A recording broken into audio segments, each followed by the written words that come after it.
everyone, my name is Reagan Porch. I am a 27-year-old opera singer, and I just did my first audition trip over in Europe, in Germany, and I thought I would debunk a lot of the stuff that goes into it, because a lot of people will say, oh, I want to go over to Europe, I'm going to do an audition tour, and then they never do it, or they get too overwhelmed because there's so much that goes into it. So we're going to break it down. And we're going to do a little series out of it. And I would start with some super basic info, what is this, why, where, when, how, who am I, why am I doing this, why did I do this? So the European system for opera, specifically in Germany, is very different from the United States. They, in their government, they fund the arts federally, so there's 150 opera houses in a country that's about the size of California. And if you were able to get a position at one of these opera houses, a fest contract, then that means that you basically get the equivalent of a 40-hour a work week, like full-time job, full benefits, the works. And that doesn't really exist in the United States. They also have a lot more agents, and you're supposed to sing for more people there because the agents are more about facilitating transactions. It's more of a transactional relationship than in the States. In the States, management would develop more of a professional, personal relationship with you and be invested in your long-term development, your long-term career goal. And the agents in Europe are more so of the mindset of, what can you sing now so I can get a commission check? So it's very different there. The audition season used to be like a chunk of the year, and now it's kind of whenever they need somebody to sing for something, they'll have you come, because things happen all the time. So you basically just don't want to audition during the summer when everyone in Europe collectively is like, let's take a month off. Couldn't be me. It couldn't be the United States, but it could be them. And you also don't want to go around Christmas time leading up to Epiphany, which is January 6th. So I went from the middle of February through the beginning of April, and I had very specific goals when it came to this trip.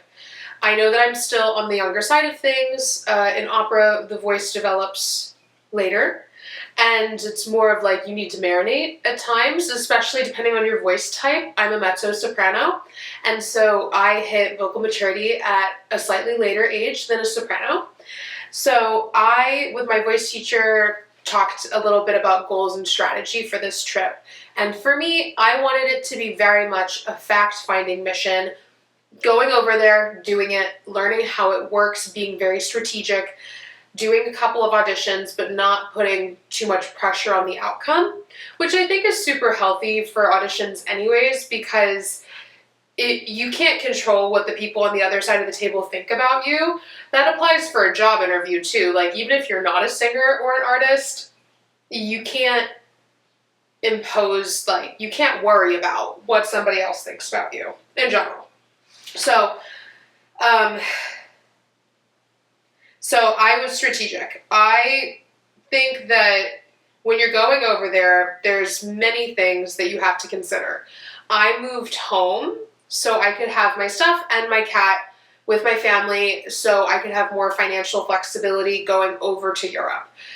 Because, it can be expensive, and you want to make sure that you have liquidity in case things happen, in case you need to hop on a plane to go to Paris, which we'll talk about. So there's logistics that you want to think about. How do you want to leave your life before you go over there for around 6 weeks minimum? And how are you going to do that? Do you need to work an extra job? Are you able to kind of generate additional income and put money to the side for this trip? Because you do need a lump sum of money in order to do this. Or you can have a job where I was able to do some of my work through my LLC still whilst I was on this trip, so I wasn't, just completely in the red the entire time. I was generating some income. So when it comes to setting those goals, the fact-finding mission being mine, It also protects you from when you're really tired or you didn't get an audition that you thought you wanted to get with a specific agent. By having that strategy in place, it gives you infrastructure so then your emotions don't completely derail you, because there's a lot of downtime between auditions. Getting over there, I think, is the hardest part, and also like creating some routine while you're there. It was really important. My boyfriend was also with me because he's also a singer, and we're both very in need of daily exercise in order to keep our heads screwed on straight. So finding a good gym was super, super important, and other elements of routine. So you kind of have to do a lot of infrastructural planning for yourself, which when you're already practicing and preparing arias and emailing agents, which we haven't even talked about yet, it can feel like a lot. So I think segmenting and having little tasks every day leading up to when you go over there will be really, really helpful and set you up for success. And I'll do a completely separate video on that. This is just an intro. So with that, why would an opera singer why would an opera singer need to travel to Europe? Opera singers have to travel to audition and to do jobs no matter what. It's a very travel-heavy job, so if you don't like traveling, this might not be for you. I personally love traveling. I love people watching in an airport. I love everything about it. I love putting myself in the shoes of people in different cultures, like getting to really immerse myself. So in addition to singing, I find travel to be really fulfilling. But you really have to take care of yourself. My self-care routines are pretty ironclad and very specific. You know, on the plane, it could include, like, I always do skincare on the plane, which isn't necessary, but I think helps. Compression socks, and just random things. But we always have to travel during audition season in the United States. Usually opera companies will navigate, or usually opera companies will, in the United States, pick, like 5 cities where they'll have their auditions. So you can pick the closest to you, or you can kind of schedule auditions if you have them like one day after the other in the same city. So you're minimizing the amount of travel that you do. In Europe, it's, an agent emails you and is like, can you come sing for me next week? And you say yes, and then you hop on the train. So it's not completely dissimilar. It's just in the United States, there is a specific audition season generally, and that is in the early to late fall going into the winter. And then some will extend into the early spring, but that's usually when they send out contracts, figure out who they're going to have for their seasons, and then that's that. And then it's rather circular. Oh, where did I stay? Where did I stay? Where was I based in Germany? We chose to stay in Berlin for this audition trip because it's such a big international city and there's a lot to do and it's very interconnected. There's an international airport there, and all of the trains, like, you can go from their equivalent of Central Station to anywhere throughout Germany. You can also take trains across country lines. But I think next time, I was cold. I run cold. I was looking for warmth. Berlin was very chilly, so we might pick somewhere else next time. And that is another thing, is you have to take some of the pressure off of going there for the first time. And tell yourself that there will be a next time. Like, why wouldn't there be a next time? If you're meant to be over there a second time, then you'll be over there a second time. I have to go back and sing for an agent in Vienna in the late fall. It's all that materialized while I was there, where I knew I was going to have to go back. And so you have to, it's very hard mentally. Like, I had some hard days where I was just kind of like, what am I doing? Where am I? You're in a new city. You were in a new place. It is a lot.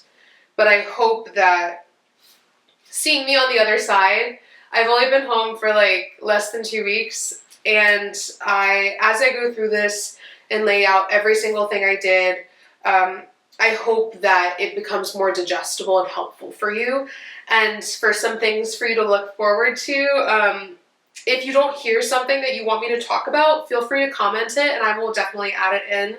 But some things that I've put on my brain dump for this series include how to plan the trip, tickets, where to stay, random tips like getting the Deutschland ticket, how to join a gym, keeping/making routine in a new environment, which includes practicing, finding practice rooms. It's super important because the Germans are very, very big on being polite and there being quiet hours. Like, you don't want to go to jail for practicing, do you? You know, exercising, things to do between auditions, updating materials in English and in German. Your resume and your rep list have to be in German, so talking about that. Maybe I'll even give you a template on Canva. Who knows? I will. Taping your music. They do taped music there. You don't put it in the hole punch binder. They prefer it to be taped, so we'll go through that. How to email agents and houses. That is because you're emailing them in German and you just have to, it takes a very long time. Your mindset and your preparation. So, like I said, first time being the fact-finding mission, and just a random tidbit that I'll talk more about. Assume agents already know you can sing.